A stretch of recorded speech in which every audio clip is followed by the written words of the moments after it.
Let's explore Interprocess Communication, also known as IPC. It includes the mechanisms that allow different processes to exchange data and synchronize their actions. Processes need to communicate for several key reasons. One is information sharing, where processes exchange data. Next is computation speedup. It is achieved by dividing a task into multiple processes. Also, it provides modularity in system design. For example, using pipes in a shell command. It provides convenience for users. Finally, it helps in privilege separation for security. Now, let's discuss some important design considerations for IPC. First, the amount of data transferred between processes has to be decided. After that, we need to think about how processes coordinate with each other through synchronization. Then we should finalize the method to deliver message, that is, direct or indirect addressing. Performance is very crucial because of overhead and latency. Last but not least, we need to ensure protection and isolation for security reasons. Let's take a look at several fundamental IPC mechanisms. First, we have shared memory, which involves a region of memory that is accessible by multiple processes. It is very fast but requires careful synchronization. Next is message passing, where processes exchange messages through operating system managed channels. It's simpler to use, but is generally slower than shared memory. Then we have pipes. Pipes provide unidirectional data channels, usually for related processes. A classic example is the use of pipes in shell commands. For more persistent communication, we have named pipes, also known as first in first out or FIFOs. They appear as files in the file system and allow unrelated processes to communicate. Sockets are bidirectional communication endpoints that can work across network boundaries or locally within a system. Finally, remote procedure calls enable processes to invoke procedures on remote systems, making distributed computing appear more transparent. Let's discuss shared memory. Shared memory is the fastest interprocess communication mechanism once it is established. It requires explicit synchronization between processes. It is ideally suited for high-throughput data exchange. It is commonly used in multimedia and scientific computing applications. The operating system creates a shared memory segment, and the processes map it into their address spaces. Here's an example using POX's shared memory. The shared memory is opened with the name MYSHM, setting appropriate read and write flags and permissions. The size of the shared memory is set to 4 kilobytes, using the truncate function. A pointer to the shared memory is obtained using the map function, which maps the shared memory into the process's address space. Now we will explore message passing. In message passing, the operating system manages the communication channel between processes. Messages can be fixed size or variable size. The operations can be synchronous or asynchronous. Message passing is simpler than shared memory because it does not need explicit synchronization. This method is often used in client-server architectures. Here is a message queue example. Message queue is obtained using the MIGET function. A message is sent using the MSGSND function, specifying the message queue ID, the message and its size.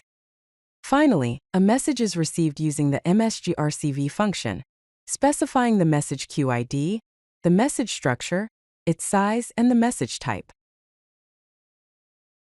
Now let's explore pipes and named pipes. Unnamed pipes are used for communication between parent and child processes.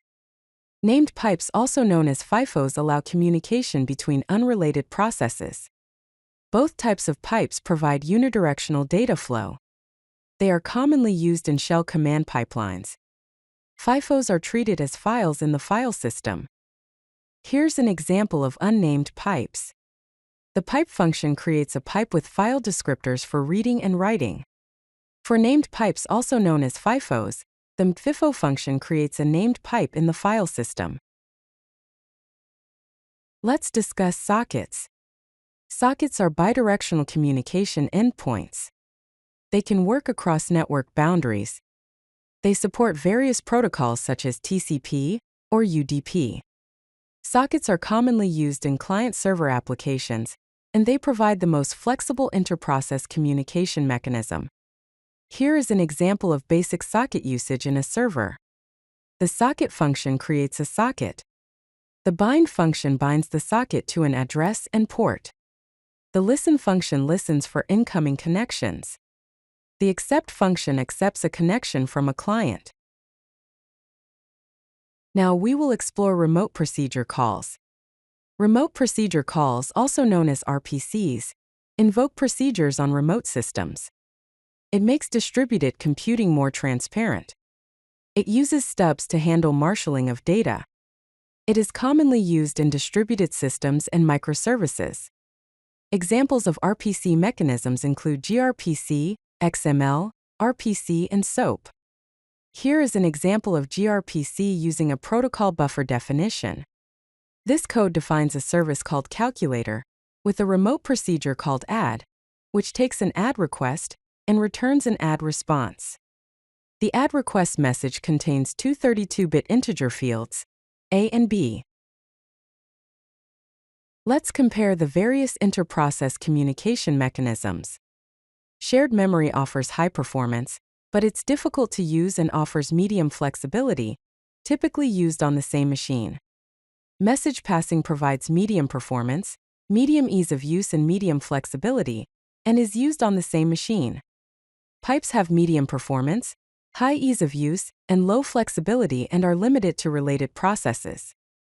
Named pipes provide medium performance, high ease of use, and medium flexibility for communication on the same machine. Sockets offer medium performance, medium ease of use, and high flexibility and can be used network-wide.